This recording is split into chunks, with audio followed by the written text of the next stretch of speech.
Hello friends, जैसे मैंने stock market का इंट्रोडक्शन तो अपने लास्ट वीडियो में कवर कर ही लिया था और आप लोगों को ये भी बताया था कि नेक्स्ट वीडियो में मैं लेके आऊंगा इक्विटी और factors which impact the share market.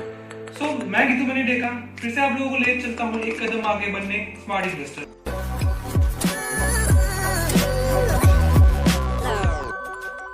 So friends, start करने से पहले मैं फिर से थोड़ा सा इक्विटी क्या होता है बताना चाहूंगा। Equity is a way of fund raising for the company. Company को जब भी कैपिटल की जरूरत होती है बिजनेस एक्सपेंशन के टाइम पे, तो कंपनी क्या करती है, as a instrument shares public को देती है और पब्लिक से पैसा लेती है और पब्लिक को कहती है कि तुम शेयर होल्डर हो, तुम्हारे पास ओनरशिप है हमारी कंपनी का और तुम्हारे पास वोटिंग राइट्स भी है। तो nextly there are two types of market.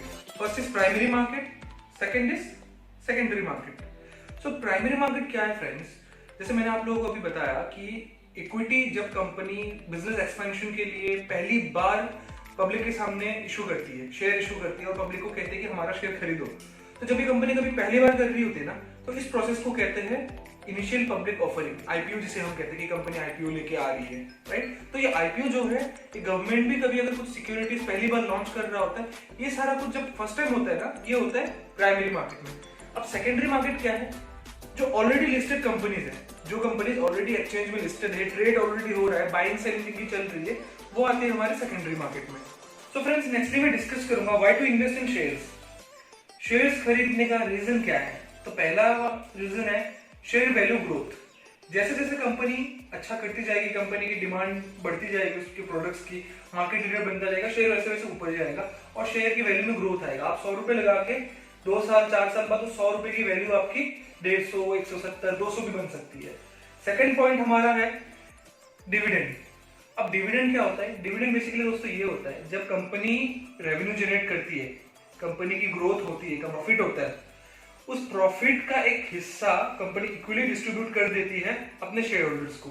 तो उस जो डिस्ट्रीब्यूशन है, उस डिस्ट्रीब्यूशन को कहते हैं डिविडेंड डिस्ट्रीब्यूशन। जब इन्वेस्टमेंट करते हैं तो मेजरली हम कुछ पॉइंट्स का ध्यान रख के इन्वेस्टमेंट करते हैं, जैसे कि रिटर्न ऑन इन्वेस्टमेंट, कि कितना आज 100 रुपए लगाएंगे तो 1 साल बाद हमें कितना पैसा मिलेगा। सेकंड, प्रिंसिपल प्रोटेक्शन, कि मैंने 100 रुपए जो लगाया है, 100 रुपए सिक्योर्ड है, सेफ एंड सिक्योर्ड है या उसको उसका नीचे जाने का भी चांसेस है। थर्ड, लिक्विडिटी भी हम देखते हैं कि 100 रुपए अगर मैं इन्वेस्ट कर रहा हूँ तो उसको मैं जब चाहे, जब भी मेरे को कोई भी जरूरत हो अगर उस पैसे की, तो उसको मैं क्या निकाल सकता हूँ या नहीं निकाल सकता हूँ, उसे लिक्विडिटी कहते हैं। सो फ्रेंड्स, इन्हीं सारे फैक्टर्स को ध्यान में रख के हम इन्वेस्टमेंट करते हैं। और इस टाइम पे अगर आप देखोगे मार्केट में बहुत सारे इन्वेस्टमेंट इंस्ट्रूमेंट्स अवेलेबल होंगे, कि बहुत सारे तरीके होंगे इन्वेस्टमेंट करने का। अगर आप कोई भी इन्वेस्टमेंट नहीं कर रहे हो इस टाइम पे, सिर्फ बैंक अकाउंट में अगर आपका पैसा पड़ा हुआ है ना, सेविंग्स अकाउंट में, तब भी आपको 3.5 से 4% का रिटर्न मिल रहा होगा, राइट। अगर आपका पैसा करंट अकाउंट में है तो आपको कुछ इंटरेस्ट नहीं मिल रहा होता है, क्योंकि करंट अकाउंट में 0% इंटरेस्ट होता है। नेक्स्टली, जो सबसे ज्यादा हमारे नॉर्मली पब्लिक करती है वो है FD, fix deposit. Fix deposit में आज की डेट में अगर आप देखोगे ना, 6.5% से 7% का मैक्सिमम रिटर्न मिल रहा होगा ईयर का। सो नेक्स्ट ऑप्शन है इक्विटी मार्केट, यानी कि शेयर मार्केट। शेयर मार्केट में 2 ऑप्शंस है, जैसे मैंने आपको लास्ट वीडियो में भी बताया था, mutual funds and direct equity. तो अगर मैं बात करूं 25 से 30 साल की, लास्ट 25 से 30 साल का जो ट्रैक रिकॉर्ड रहा है इक्विटी का, वो है 17.5% का। म्यूचुअल फंड जो है अराउंड 12 से 15%, depend upon category of mutual funds, 12 से 15% का रिटर्न दे देता है म्यूचुअल फंड्स भी। तो अगर आप कंपेयर भी करते हो सब में, सबसे ज्यादा रिटर्न देने वाला इंस्ट्रूमेंट आपको कौन सा लगा, इक्विटी। तो आप ये सोच रहे होंगे इक्विटी अगर इतना ज्यादा रिटर्न भी देता है, इसका मतलब रिस्क भी है। Yes, you are right, equity में रिस्क है इसलिए रिटर्न भी ज्यादा है।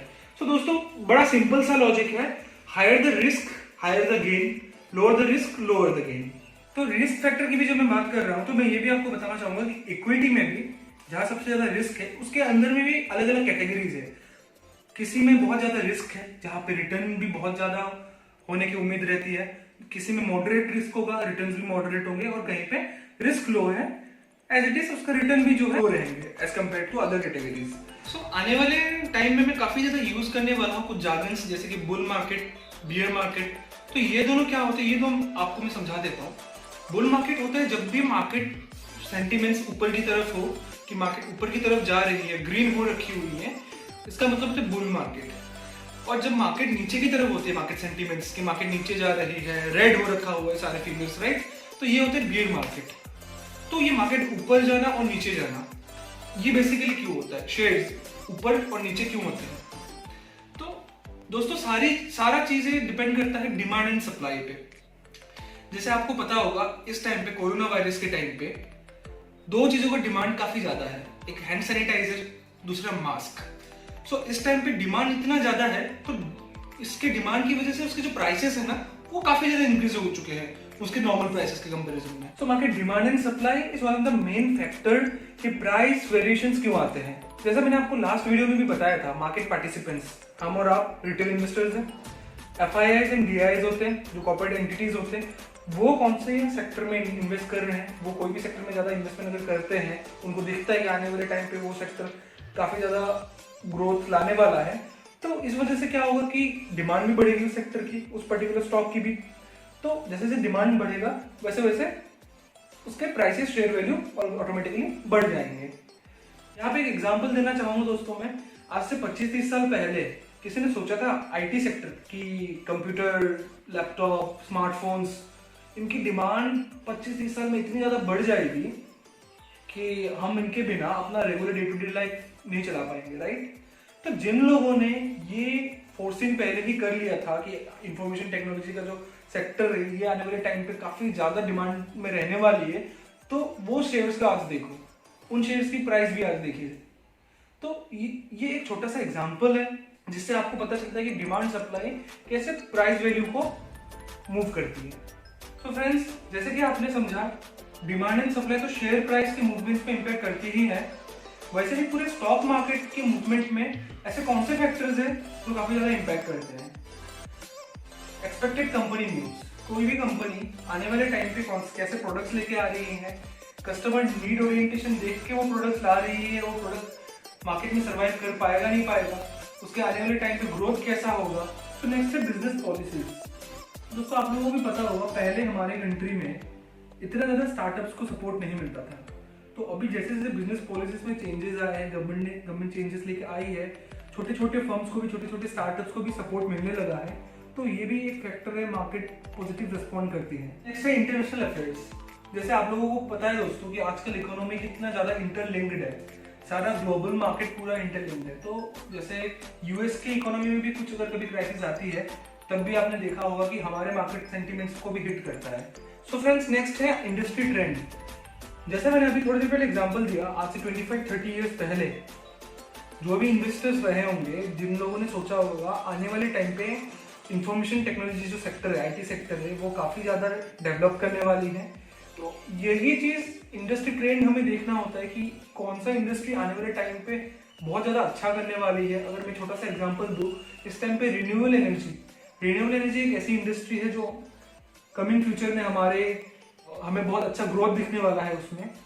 तो ये इंडस्ट्री ट्रेंड बहुत ज्यादा मैटर करती है स्टॉक मार्केट के वेरिएशंस में। सो फ्रेंड्स, जैसे मैंने आज कवर किया why equity rather than other financial instruments, primary and secondary market, bearish and bullish market and the factors which impact the share market। इसके बाद मैं नेक्स्ट वीडियो में लेके आने वाला हूँ what are the types of research, कि हम कैसे रिसर्च करके कौन सा शेयर अच्छा है, कौन सा शेयर खराब है, किसमें ज्यादा रिस्क है, किसमें रिस्क कम है, ये आइडेंटिफाई कर पाएंगे।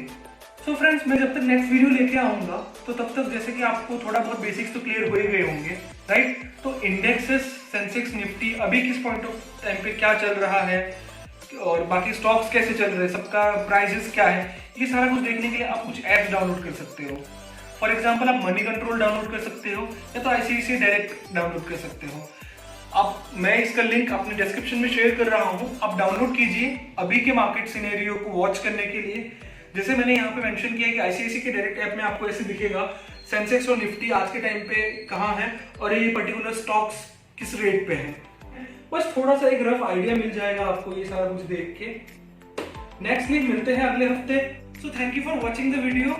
तो इस वीडियो को लाइक कीजिए, कोई भी सजेशन देना चाहते हो, कोई भी फीडबैक देना चाहते हो, कमेंट बॉक्स में जाके फीडबैक दीजिए।